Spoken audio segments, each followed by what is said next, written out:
You're listening to the 95 Podcast from the team at 95 Network, where we host conversations specifically designed to support leaders in small and mid-sized churches.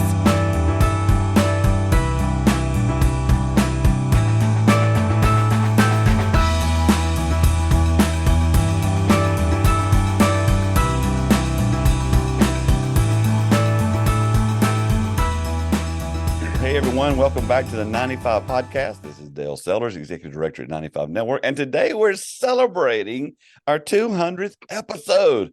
Wow, that is hard to believe that when Austin came to me a few years ago and said, hey, let's do a podcast, I never dreamed that it would that we'd do 200 episodes. And honestly, I've met some of the most amazing people in this journey. Also, kind of in line with that, we just celebrated over 50,000 downloads, which is not huge in the podcast world, but it's kind of fun for us. And so thank you to everyone who listens to the podcast and who's continued to support it. And I'm so thankful for all the guests that we've had, and we're just going to keep moving forward. It continues to grow, and we continue to have impact. Now, it's an amazing thing to continue meeting people who go, oh, yeah, I've been listening to your podcast for years. And I'm like, wow, that's so amazing. Today, I have one of my favorite people in the world with me. MWilson from Compassion International is with me today to celebrate the 200th podcast. Matt, how you doing? Man, I am doing great. Hey, let me just start off by saying, man, congratulations on your 200th podcast, your faithfulness, just to invest in local churches and invest in pastors. And man, it is such an honor to be here, to be with you today, and just to be a part of this story, to be a part of this organization, and just have a friendship with you. So I'm doing great and happy to be here on the podcast with you. Well, there's so many things that I'm thinking about right now. As we record this, this is in the end of the summer in 2023. And many people who listen to the podcast know that 2 years ago in July, I was on sabbatical and almost drowned. And but when I went on that sabbatical, one of the things the Lord spoke to my heart before, I don't know if I've ever shared this on the podcast. So when the Lord spoke to my heart before, he said, I want you to go on sabbatical. Because he said, there's some things, he said, I'm about to give you the world, and there's some things that are in you that I need to work out of you because you want to be able to handle what I'm about to do in your life. And I thought, I don't even know what that means. And it was so weird. I didn't mention it before. That was 2 years ago, and I was just now mentioning it. But I think today I'm realizing more and more that our relationship is part of that thing the Lord spoke to my heart a few years ago with Compassion International, and we'll talk more about that in a minute. So this is a special day. It's a special day for me. I think it's so cool that I'm celebrating it with you. And so here's what I'd love for you to do. Before we dive into Compassion and the relationship that's happening with 95 Network, let's talk a little bit about MWilson. Tell us your story a little bit. Yeah, absolutely. And if you can't tell from my accent, I'm born and raised in the South. Oh, I thought you were from Pennsylvania or somewhere. No. But hey, I grew up in a small church that it was actually, the name of the church was Loveless Park, and which, by the way, I'm so glad later on there were some of these leaders that decided, hey, let's change the name of the church to something else. Loveless Park. The name of the church was Loveless. So we'll just start off with that. I have seen No Hope Baptist Church before, but I've never heard of Loveless Park. Yes, we always when in the South, we would go into Gulf Shores. There was always the Overcoming Faith Church that I passed by all the time, and I know what they were going for, but I was like, man, I hope they overcome that. But no, I kid. I grew up in a small church, Loveless Park. And they have since changed the name, but I'm just so thankful, because you think about small churches, and I can think about that church you go into. We've all been in that church before. It's got the maroon carpet. I can still picture it. It's got the pews. It's got that maroon hymnal that was sitting in those pews right there, and you can just smell it just by you're talking taking us about back, it, because taking us back. It's been sitting there so long. But I also think about that church, their faithfulness to our community. Which was in Central Alabama, right outside of Birmingham. And I think about the faithfulness to just the kids in the community that they had. And my story is, man, I was reached through Vacation Bible School, and I can remember sitting in one of those pews with that maroon carpet in front of that, and how it was a very simple, just a simple gospel presentation that was done at a vacation Bible school. And so I say all that to say, man, be faithful to those things. Be faithful to reaching children, reaching the next generation, and doing that, because, man, you just don't know the impact that makes. And I Yeah. know sometimes some people think it's outdated and we try to put cool names and things on it. But I'm going, man, Vacation Bible School with the little butter cookies and the Kool-Aid and the ABCs of becoming a Christian is what ultimately changed my life. Isn't And that I'm just so amazing? thankful for that That's so church amazing. and doing that. And from there, just growing up in church and, going through youth ministry at that church as well. I vividly remember as a teenager being called to ministry, and who knew as a teenager what in the world did that mean? I had no idea what that meant. I just knew God had a plan for my life. I knew it had something to do in ministry or missions. But Dale, even to this day, I never really felt called to be a pastor. Yeah. And I didn't really know how all that connected together. I knew I was called to serve the church. How old are you today? At that time. Oh, Yeah, today I'm yeah. 42. Yeah, because Yeah. the reason I asked that was because, especially guys my age, we're 20 years, I'm 20 years older. Everybody Mhm. my age felt like, well, if you're called in the ministry, you must be a pastor. So I'm so Right. glad you brought that up. Yeah. And so, as a 16-year-old, you're sitting there going, what does that even mean? Because you go, if you're called, you're supposed to pastor. You go to seminary, you pastor a church. And I just knew, like, I didn't think God was saying that was my story. Mhm. And I didn't really know. I know what that means now, and how I've been able to serve the church and how I've been able to do missions and all that. And it wasn't exactly like, people older than me thought that my path would go. And so, like many people, I said, well, I need some training, I guess, go to school. And Mhm. I ended up going to a local Baptist university in South Alabama. And man, I'm just so thankful for them. And yes, I'm thankful for the training that they had. It was the University of Mobile, and some people have probably heard of that, a Baptist university. But here's what I was really thankful for is that they had a commitment to global missions at that school. Mhm. And it was just built into everything that we do. I know for a lot of students out there, man, they're trying to bust it and take classes during the summer and all that. And for our school, it was like, man, why are you doing that? Why don't you go move to another country for the summer? Yeah. When else in your life can you pick up and go serve and do things like that? And I'm just so thankful for that commitment to global missions that my university had, to send us to go see some of the places that were very tough, some places in poverty around the world, and to serve and really give us a bigger worldview than we ever could have had just sitting in classes and going through books and doing that. And here's what I would say when I think about student ministry, when I think about your college ministry, when I think of any family at your church, find ways to get your people to go.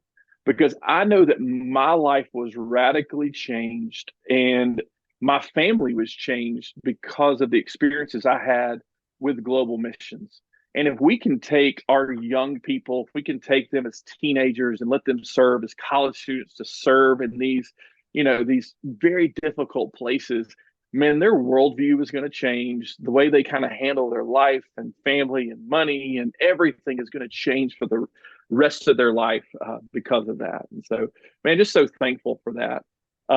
Again, called into ministry, you think, well, where's the place for me at that point in time? Dale, as we know, for a lot of young people, we end up landing in student ministry Yeah. because, well, they'll take anybody sometimes, That's right? exactly So, right. and man, I was eager, and I was really serving in student ministry as soon as I was out of high school. I can remember the first small church that I served at, a church plant. Man, I think I had students in the youth group that were older than me at that point in time because I was so new out of high school. I look at that now Oh as a boy. dad of teenagers, and I go, "What in the world? How dangerous that What was was! what How was that crazy church that was! thinking? What was that church thinking?" I think they were desperate, Dale. No, wait, They, I know they were they desperate. were. They were. But you know what? I mean, it was an incredible time to learn and Mhm. just serving in student ministry and doing that. God give me some opportunities to really focus on outreach. Hey, I was walking in as a young college student, walking into a church plant that barely had any students at it. And I said, well, man, how are we going to grow the student ministry? And even at that point in time, I was really focused on outreach. And one of the things that we did was we started just focusing on the schools. And I think that really became a lot of my story in missions and outreach, is that if we're going to do student ministry, we're going to be out where the students are. Yep. I'll never forget, just hearing somebody talk. They were kind of pushing back a little bit about the student pastor at the church. They were saying, man, he's never in his office. Yes. He doesn't do office hours. Yes. He doesn't do that. And he made the comment, and he said, well, what's the title on my door here? It's like, youth pastor or student minister or something like that. He goes, are there any students in this room right now? No, they're out there. They're at the school to do that. So, see, that's so good. When I hired Kevin Smith, who's on our team here now, Kevin was my youth pastor when I pastored. And I told him, in fact, with Kevin, and I'm sure you were this way too, I had to say, look, I'm more concerned about you working too many hours than not enough hours. But I said, you don't have set hours because you work with students. And he did one of the things he did that you did was Kevin would go to the high school. We had permission to get in the high school. He'd load up and take about 40 McDonald's cheeseburgers at lunch. Mm-hmm. And he was the most popular guy there. And he did that. Right. And he connected with people. He did such a great job, because he met them where they were. So that's exactly what you did. Yeah. You look at it and, man, you have a church. If you're sitting there, and I've heard Wes Stafford say this one time. He's talking about, churches in general. He said, transform the life of the next generation is the single most effective way to transform the life of a church. Absolutely. And so investing in children and students and reaching into their schools is probably one of the most, effective ways to transform your church and transform your community. Rules have changed, but there's still opportunities today, if you're listening to this, for you to go jump in and serve your school, and do that. One of the ways that we did that, and Dale, you've heard of this, but we served through an organization called First Priority, and it was a student-led, student-initiated. The churches would engage, and we would go serve the schools through that. And it was through the Equal Access Act that we were able to do that. And just we started to serve and do that and saw student ministry grow through that. Matt, in our lifetime, in my lifetime, when I was a student in high school in the 70s, they told us then that about 90% of all the people who commit their life to Jesus do it before their 18th birthday. That's right. That number is actually lower now, as far as, and I think, what is it? Something like 98% of all people commit their life to Christ before they're 20. And so my thing has always been, listen, if you want to be strategic in your ministry, you got to focus on children and youth. So, and guys like you paved the way with First Priority and See You at the Pole and all that stuff that just kind of, it opened up doors. So hey, thanks for what you did.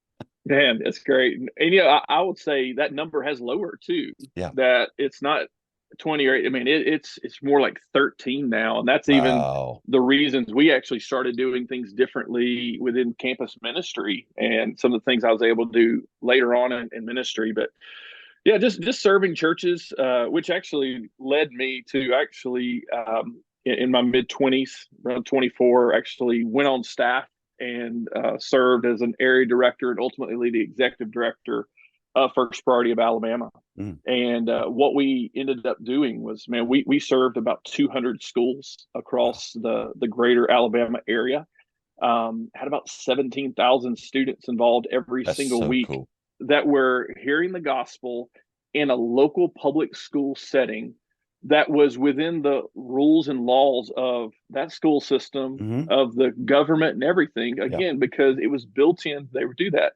And here's what it wasn't. It wasn't some church or organization coming to take over. It was that local church empowering the students, empowering the teachers at their campus to reach their campus. And really that local church being able to engage with them to just make a huge gospel impact there. That was one of the things I feel like, Dale, that I could hang my hat on as I left First Priority, is that we started to see exactly what you're saying. Like, we always knew that if kids were going to make the decision to follow Christ, it was going to be 18 or younger. Well, when we started seeing that it was 13 and younger, I was like, well, we've got to start working in schools earlier. And we actually started, and at that same time in our area, they started having something called intermediate schools, 4th and 5th grade schools. And so we actually dove in there. At that point in time, we called it FP Kids. It's called Priority Kids now. It started reaching into that intermediate school setting.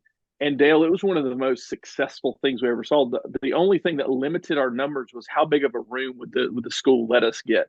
And they would say, you can't put 200 people in this room. You can have 75. And ultimately, the first 75 that showed up were the ones who could come in, because that was just the room we had. Wow. Because again, you look at that 4th and 5th grade school, there was nothing there. Here's what was difference there. It was parent driven, because the rules were a little different, but it was parents in the church engaging in their school to share the good news. And man, just such an incredible opportunity. I would encourage you to, you can Google all these things and look and see how you can bring this to your own school. But here's what I would encourage everybody as a pastor, as somebody who's a lay leader in a local church. Man, the greatest mission field we have in the United States is our local public schools. Absolutely. And we are sending missionaries out of our church there every single day. My wife has been an educator for 22 years, and she sees that as her mission field. She has a great place of influence within our community. And to do that, we're sending our kids as missionaries into that school as well. And man, we have a great opportunity to impact the next generation by doing that. And so, so Dale, that was 11 years of my life, right? That, and we could unpack that for hours about what we learned, what we saw, what we can still do today. But man, during that time, it was a great honor to serve the local church, to help the local church be the church in their community and be successful and reach out to their schools. During that time, I did what a lot of people were able to do. I did the seminary thing, and through an extension center. I know some people were able to do it in 2 or 3 years. I stretched it out to 7 or 8 or something like that. You want to get more mileage, out of it. Yeah, I did. I wanted to get more. So I did the seminary thing.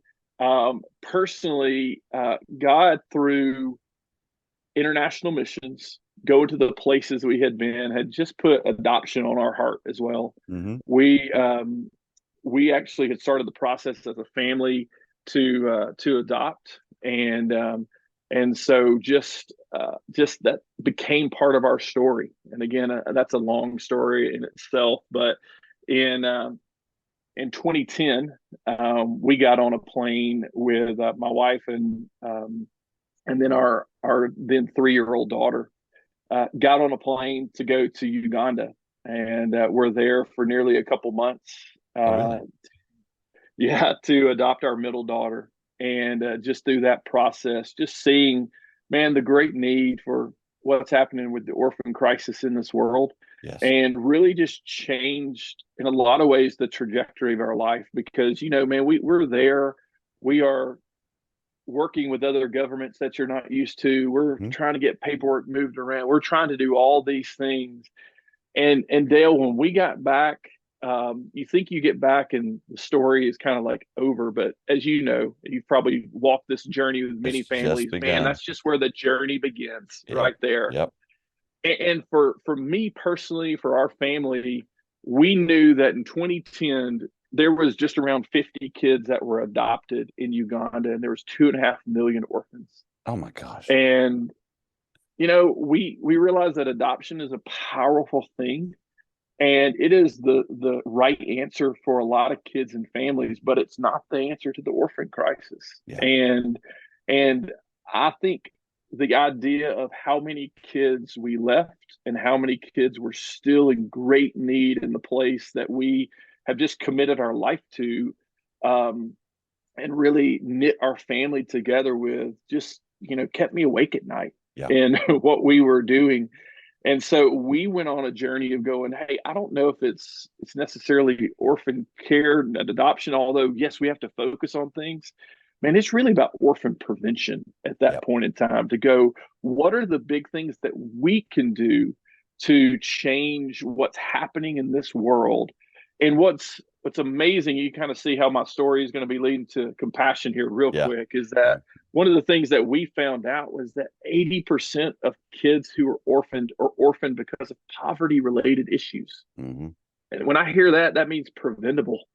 Yeah. And it is just a heartbreaking thing to see. And so that actually is what led us to Compassion, just personally, and actually just with our family and what we are doing, caring for moms and babies through our survival programs. And just there was just nothing like that was happening out there in the world. It just really drew us to this. And so I didn't ever seek to go work with Compassion International. That was not my major plan.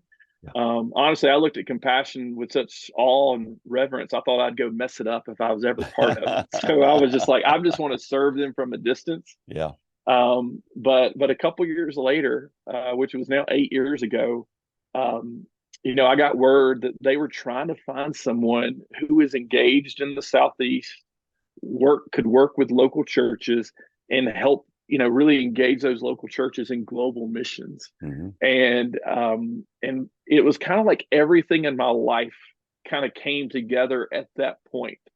And when I think about that 16-year-old who was at that local church, Mm-hmm. who was like, man, I feel like God's called me to something, but I know it's not being a pastor. When I think about my just call to global missions and outreach and engaging the church and caring for kids and reaching the next generation, I was like, so you're going to give me the opportunity to help churches all across my region, all across the Southeast, Mm-hmm. engage in doing all these things. Hey, I'm in on that. Let's go. And so that's what I've been able to do with Compassion for the last 8 years, is just help local churches really do what they want to do, but really help them push the easy button and make that happen. And so, again, it is an honor for me to be able to walk in that journey with Compassion and with local churches I serve.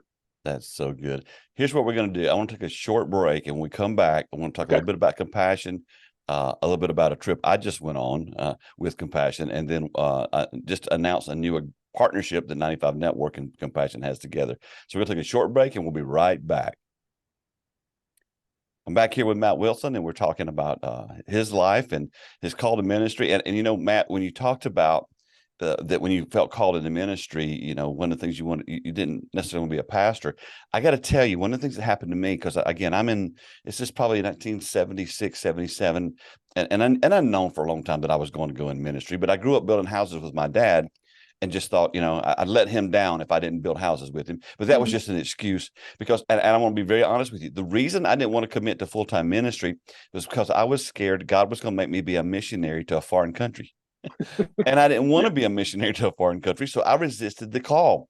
And I'll never forget, just finishing my senior year of high school, one day the Lord kind of spoke to my heart and said, Dale, I don't want you to be a missionary to a foreign country. You'd be terrible at it. I've got something else for you.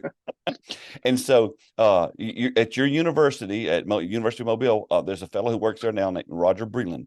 Some of our older folks know who Roger Breland is. Roger was the director of a group called Truth. Roger was my mentor as I was on the road in the 80s. It was at a Truth concert at Furman University in 1980 in September that I stood up and committed to full-time ministry. And so I saw Roger a few months ago when I was in Alabama, and we went for a tour of your university. And I saw firsthand the passion and the zeal and the commitment to missions at the University of Mobile. And so I even then, they're still strong on that, just as they were when you were in the day. So talk a little bit about Compassion. And recently I went on a trip with you. Why do we make these trips available? Yeah, absolutely. Well, hey, since this is your 200th podcast today, Dale, I think it's time to flip the script a little bit, and I think I'm going to interview you for the next segment. Is that okay? All right. Yeah. Because man, I am so excited that you were able to go with us and go see what Compassion is doing firsthand. Mm-hmm. If I gave you the elevator pitch about Compassion, I'd say if I only want you to know 3 things about us, it's this: we're all about Christ, we're all about the church, and we're all about children. Mm-hmm. So Dale, I think I would love for you to talk just for a minute, because you had the chance to go with a group of pastors to go to Ecuador. Yes. And you got to see how we are Christ-centered, we are church-based, and we're child-focused. And man, from you seeing it firsthand, we haven't had this conversation yet. Did you see those things to be true? So, Matt, let me give you the backdrop to this of what the trip that I went on. I just got back. Today we're recording this on Wednesday. I just got back Saturday from a week in Uganda that felt like 4 weeks. we packed a lot in there, but so when I went to concerts as a kid in high school, we'd go to Christian concerts. People were sponsoring Compassion Kids then. So I've known all about it, and I have sponsored Compassion Children in the past. My kids have sponsored Compassion Kids in the past, but over the years there were some other organizations similar to Compassion that were in the news for some wrong reasons, for not doing this with well or integrity and that kind of thing, and somehow Compassion and in my mind and others' mind got lumped in there. So I didn't know that if Compassion was still even around. And then last August, Carl Vaders connected us with you guys, and we all came together at Compassion's home office there in Colorado Springs, spent a week together, and then I began to realize, hey, Compassion wasn't part of that stuff, and Compassion has continued to rock and roll and get it done for years. So being there and realizing that I got to see that you guys do firsthand everything you said you did, but I got to see a whole lot more. And if you would, I know you're interviewing me, but I want to. Scott talked about the 4 things that you want to do when you connect with kids, and about you don't want to just give them stuff. You want to remove poverty from them. Can you talk about that for just a second, and then I'll absolutely, because that's when we talk huge. about removing. We talk about removing poverty. Let's set the framework for a second. So right now in the world, there's 400 million kids who are living in extreme poverty. Living on a couple bucks a day. Yeah. And man, our goal is to remove the roadblocks, those barriers from a kid's way for them to become all that God has created them to be. And so, a lot of people know Compassion by child sponsorship, and that is a mechanism for us to make this happen. But ultimately, here's what we're doing. We're doing holistic child development and child discipleship. Yes, you are. Luke 2:52 says, as we know this verse, Jesus grew in wisdom and stature and favor with God and man. We know we've seen missions before. If we're just going and preaching the gospel, that's important. But if we're not doing the other physical things, then we're missing something, and vice versa. What we have found is that, just like Luke 2:52 says, we've got to focus on education. We've got to focus on the social aspects of what's going on in that kid's life. We've got to focus on their physical needs, food, medical, and all that. And we've got to focus on the spiritual side of them as well. And if we don't really succeed in all 4 of those things, they're still going to be in poverty in some form or fashion. Yes. And so at Compassion, when a child comes into one of our child development centers, which, by the way, Dale, you can talk about this, is the local church. Church. We're not building the YMCAs or Boys and Girls Clubs and putting them. No, it's just that local church that's facilitating this and happening there. We're going to do everything that we can for them to walk away with the education that they need to break the chains of poverty. Yes. That they walk away with some type of job, trade, skill. So I think a lot of people are thinking reading and writing. No, we're taking them all the way through a college, a trade school. They're walking away with some type of skill to have a job, to care for their family, to break the chains of poverty. Man, we're focused on the physical things, of course, feeding children, making sure their medical records and needs and shots and all that are up to par. If there's a big thing that needs to happen for that kid to, again, break those chains of poverty, if it's some type of surgery or whatever, we'll make that happen for that child. Man, we focus on the social aspects of it as well. It's amazing the things that are just passed down generationally to some of these kids. Just looking at abuse and things like that. I would say this about our kids when you start talking about social. Every kid at Compassion, this is our goal: that they are known, they are loved, and they are protected. You know what? The kids that are not known, loved, protected, they're the ones who are taken advantage of. They're the ones who are abused. They're the ones who are trafficked. We know every kid that's in our program. We show them the love of Jesus, and we show them the love through the local church. And we're going to do everything we can to protect them. And the last thing is we do it all in the name of Jesus through the local church. So they are hearing the gospel with every step of the way. And so Dale, I'd ask you, we talk about doing things in local church. I think most people know compassion. They go, oh, we know you're about Jesus and we Mhm. know you're about kids. The one thing people don't get about us is really how we work and operate through the local church. Yeah. When you got out of that bus after that long bus ride, because Mhm. we've all been on those long bus rides on mission trips, right? I did a few And of them. a few of them, and you stepped foot onto the property of this Mhm. church. Tell me what you saw. I'll tell you what I didn't see. There was Compassion's name wasn't on anything. What I did see was Okay. that local church, and people. There's no way. I did tell our team this. There's no way through a podcast, a video, or maybe even a live Zoom to really understand what's taking place with Compassion unless you literally go and see it. Yeah. Just an example. One family, they had like 6 kids. All their birthdays the same day. And the reason their Mm-hmm. birthday's the same day is because they don't know when their kid was born. They don't keep records. And Yeah. on your side of it, you guys, you document everything. It's not just about financial accountability. It's about helping those kids grow and develop and Mm-hmm. become vibrant men and women as they grow up. But so the first place we go, they had a parade. There was an entire town waiting on us with balloons. They had a band there. They had signs with our names on them, and I even got a hat with my name on it. Now they had my first name, which was pretty funny. My name is Franklin Dale. They had Franklin, they didn't have Dale. That was pretty funny.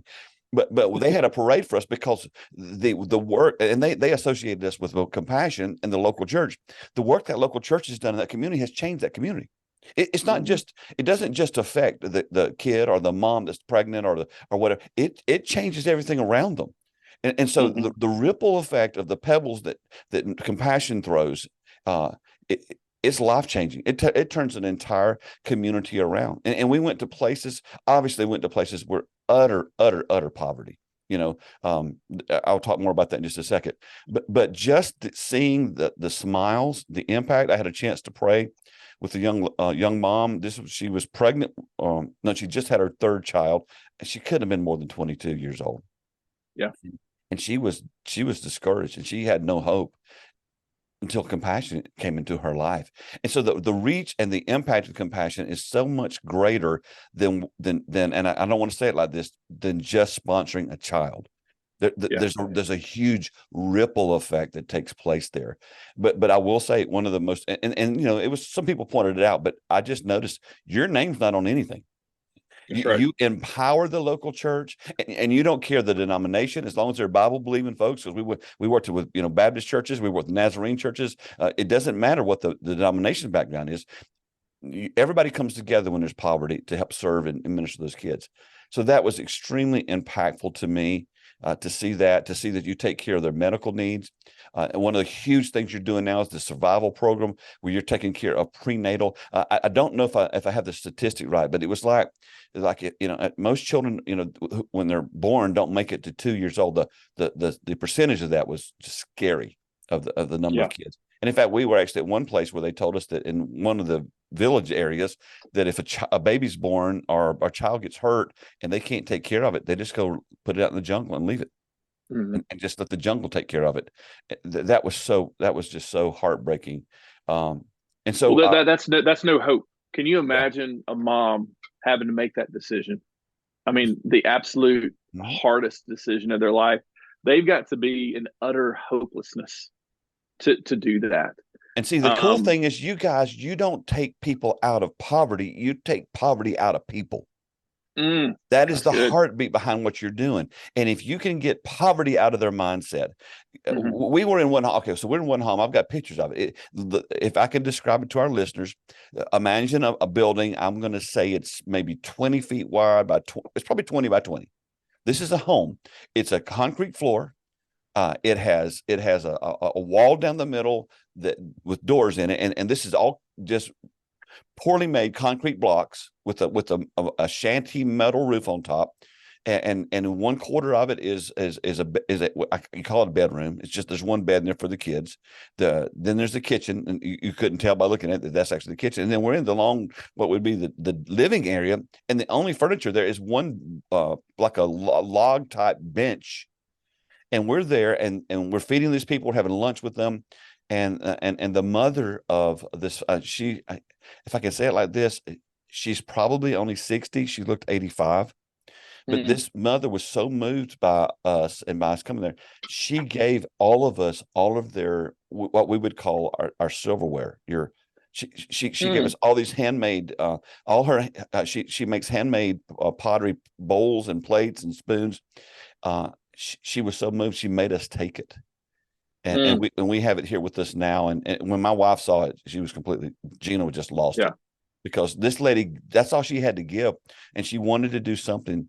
And all that utter poverty, it's an amazing thing when you can get, even if people in poverty, if you get poverty out of the inside of them, it begins to change their life. That to me, that was probably one of the most important things I saw from compassion was you're not just taking care of needs. You're not throwing money at something. It's the best way to say it. Y'all have an intentionality that comes all the way from West to dive into these people and get poverty out of them. Because if you can remove that poverty, then you remove that hopelessness. The Bible says faith is the substance of the things hoped for. You can't have faith till you have hope. I've often heard, in fact, this is the thing I prayed for with this young lady. The Bible, people often say the opposite of faith is fear, but it's not. The opposite of hope is fear. You don't have to do anything to have hope. I could tell you, hey, Matt, something's going to happen. You go, well, I hope it does. You don't have to do anything to have fear. Fear can just come on you. The opposite of faith is doubt. And both of those are processes. So if you have lots of hope, you can get faith. If you have lots of fear, you have lots of doubt. You guys are removing that. And I was so blown away. That's so good. A lot of people think poverty is the lack of resources, the lack of money. Poverty is the lack of hope. And we can see that here in the U.S., right? Because there's spiritual poverty all around us, just like there's physical poverty where you were. I've heard our president, Jimmy Miato, say this. He goes, hope is optimism plus a belief that there's a path out of the adversity. So you think about that and you go, man, that mom who had to make that tough decision to abandon her child, man, if she had hope that there was a path out of that, she would have never made that decision. Absolutely. And that's our goal from the time that a mom is pregnant all the way until they are 18, 20, 22 years old, as we're sending them out to really go make a difference in their community, is that we are trying to provide hope in doing that. Well, here's what I would say, Dale. Go ahead. It was so awesome. It's just seeing here's what I saw too. I saw the years of trial and error. If I can say that, I saw the years where compassion goes, you know what, we tried that, and that's not the best way to do that. And we're willing to say, hey, this isn't working, let's punt. And again, because I've been in ministry for 40 years, I was able to see it's, if I can say, it's running like a well-oiled machine now. But because so many years it didn't, because you got to figure, and there's so many cultural issues. And again, I'm just in Ecuador. I'm just in one small place. So anyway, you were going to say, because we've got several things I want to cover before we get done. Yeah, absolutely. No, I would just say this. Well, number one, hey, looking on the inside, it's trial and error every day, Dale. We say this often. It is, we dream big, fail fast. Yes. And so we're always trying to do, and just culturally in the context we're in, you're always having to do that. But for us, and I think it is a lesson for churches as well, is we know our calling, and we keep it really simple. As complicated as a large organization of ministry can be, Compassion knows what we are called to do, and we just focus on that and do it a multitude of times over. And so here's what I would say to churches, and I want to talk about how we engage with churches locally here in the U.S. Man, let's give churches in the U.S. an opportunity to engage globally. As you know, we can make that easy for churches. We want to help them push that easy button. And as much as I would love to load up everyone on planes and take them down there to see it, everyone in your church to do that, we know that's difficult. But we do have some resources to bring some of that to churches, whether it be an alumni, just like you were able to meet who came through the program to maybe share their story to church, or some experiential things that we can bring to church. I just want to give everybody the opportunity to go, hey, the rest of the world doesn't live like we do. That's right. And to get your church and the pastors listening really to join the attack on global poverty, all in the name of Jesus, and to really give some honor and dignity, back to these families as we are doing that as well. So, man, I just love working with local churches I to be able to do that. love what I saw. And so I would say this, I would love for every listener of this podcast, because usually it's people in ministry, to go on a trip like I went on, because you would be able to communicate firsthand with your congregation back home. And I'm going to say this too. I know a lot of denominations, a lot of churches are involved in missions, and I'm not, I don't want to take anything away from what you're already doing, but I will tell you this. There is no, and I feel confident saying this, there is no other organization in the world where you get a higher return on your dollar than you do with what I saw with Compassion. So much of the money that you give, it's very strategic, it's all very intentional. It impacts lives, and I saw that firsthand. One of the things I do want to talk about just for a minute is when you took us there. We went to several villages, we went in-home visits, we saw things. One of the things you guys provided for me, and to be very honest with you, Matt, I'm still trying to process why I had this opportunity, was you took me to Palm Beach. You took me to the place where Jim Elliott and Nate Saint and three other folks in 70 years ago, 1952. A lot of our listeners will know the story, where they went to try to minister to this very aggressive village tribe. And when they landed on the beach, they connected with those people, and they were shortly all killed. They were speared to death. I went and stood on that beach. Where they landed the plane, and here's what's wild, Matt. We were there because the local church that's established in that area was having a baptismal service. We're baptizing children mostly. One of the villagers is now the pastor, and two of the people they baptized were grandkids of some of the folks who murdered the missionaries.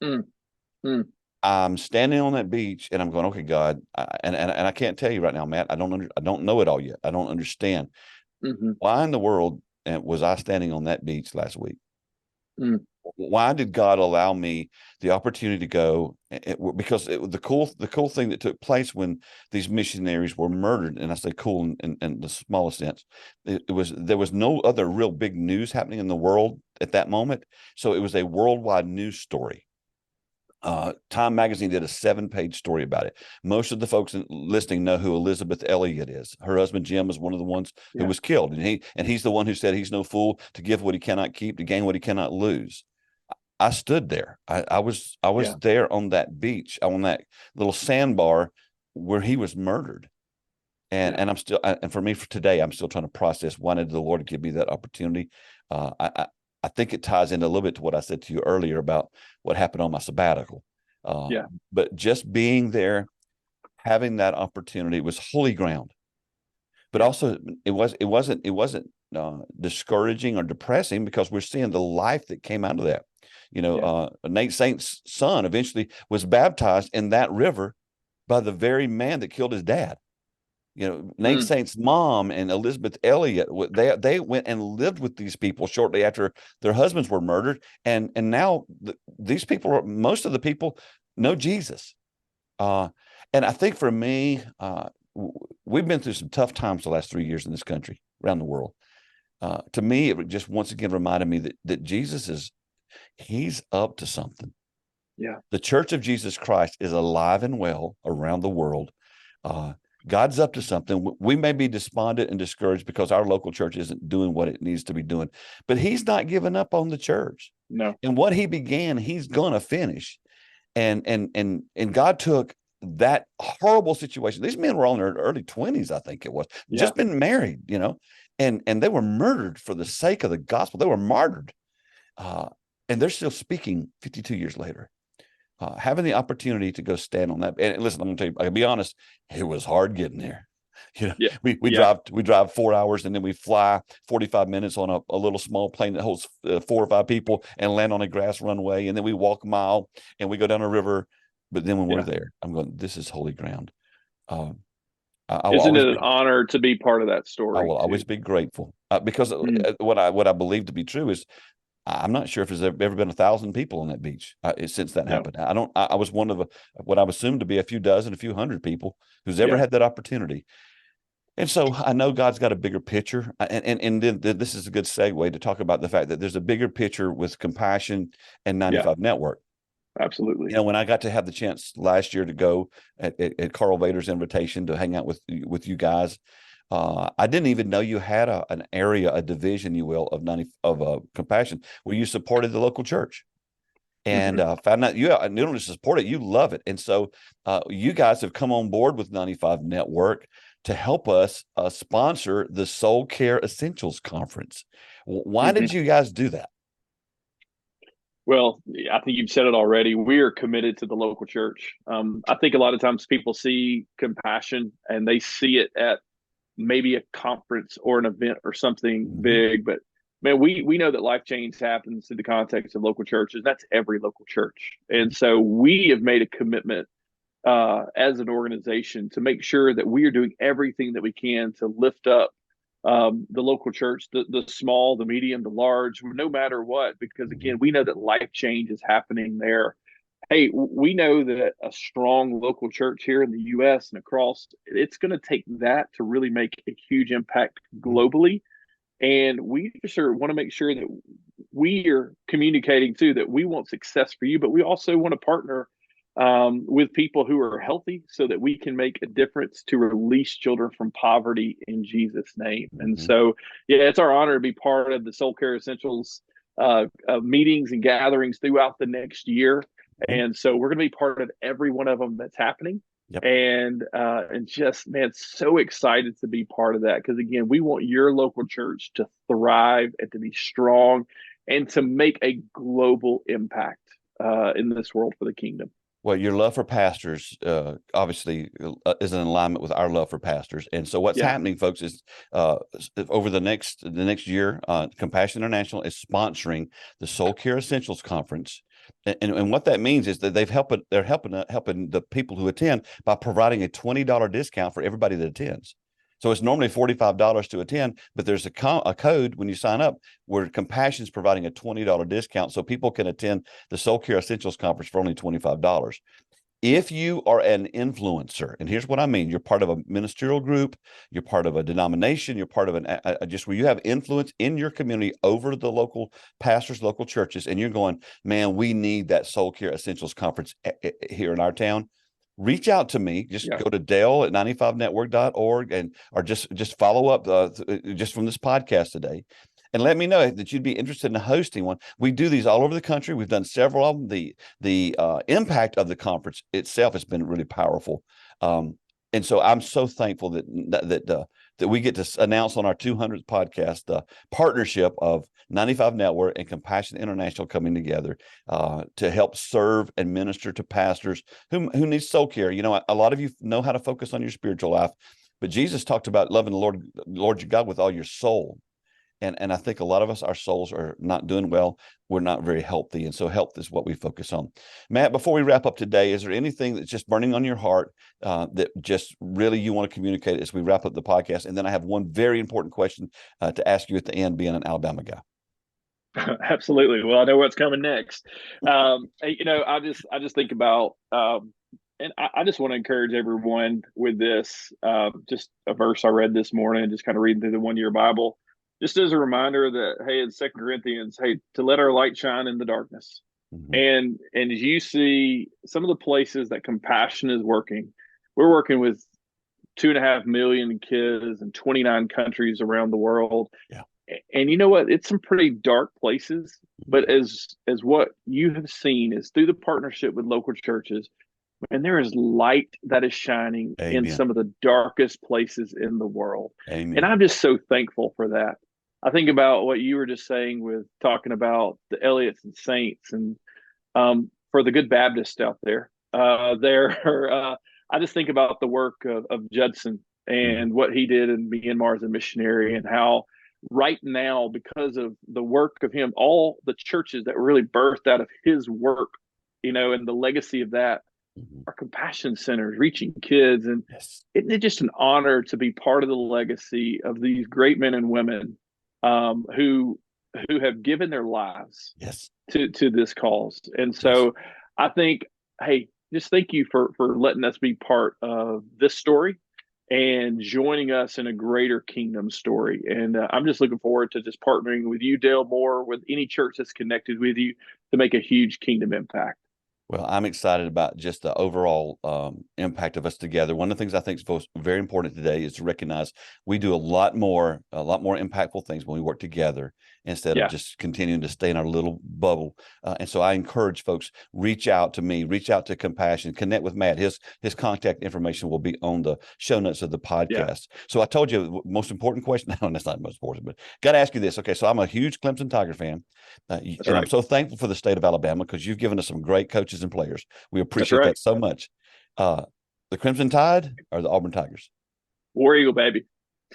I love you even more. Hey, there's nothing that brings our country together outside of, with 49 states more than people's. We just joined together to not like Alabama sometimes. It brings a lot of states together. It's not a very popular thing for our Alabama listeners. I'll be honest with you. It's galvanized us. But the 49 other states can come together on that. So it's good. Hey, so Dabo Sweeney grew up not too far down the road from where I'm at. So I love Dabo. Dabo, Danny Ford, Coach Howard, and then we've got some phenomenal players. Thank you so much for providing that pipeline. For us. Thank you, Matt. Thanks so much for joining me today. And I'm looking forward. We'll do other podcasts in the future, just talking about the Soul Care Conference and other things. But just thank you for joining me today and this partnership. I'm really excited about what God has in the future. Man, my honor. Again, congratulations on the 200th episode, Dale. So looking forward to partnering together more in the future. Thank you, bud. Thanks for listening to the 95 Podcast. We look forward to sharing another episode with you next week. In the meantime, visit our website at 95network.org. The website is loaded with great resources created for small and mid-sized church leaders. Until next time, have a great week.